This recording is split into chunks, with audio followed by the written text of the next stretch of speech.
Paris, 1950. "It was an absolute disaster," Julia cried, gripping my arm in desperation. "I was completely mortified. I simply can't believe what a muck I made of it."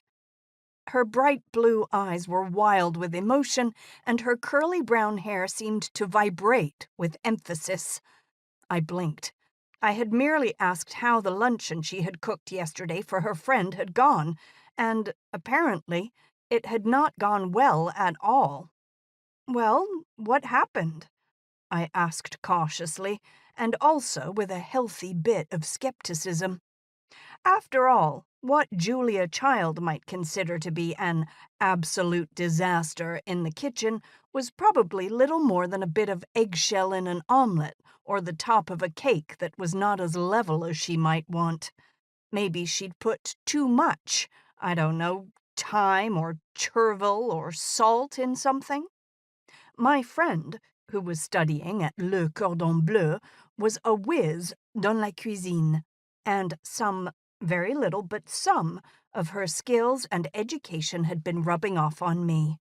I still had my own absolute disasters, like a cheese soufflé that had collapsed like a hot air balloon.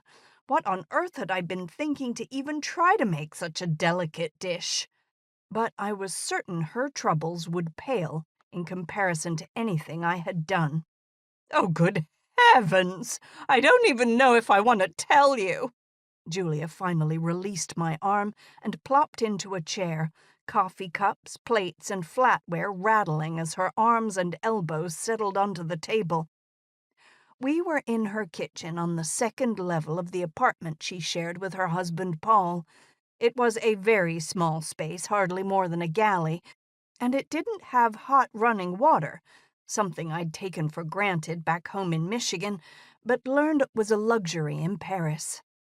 But it did have a massive stove, soapstone counters, and an entire bank of windows on one wall. Today, on this cold, crisp day in the first week of March, the sun shined through those windows and bathed the room in warm light.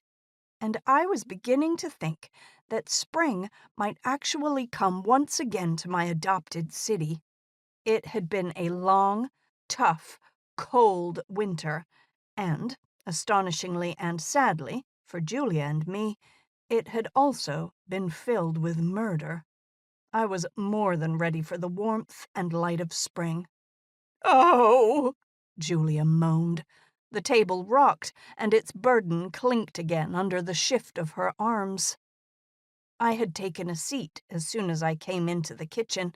It was a requirement in la cuisine de Childe, as Paul Child called it, using the French pronunciation of their surname, for there was simply no room for more than one person to stand in the space.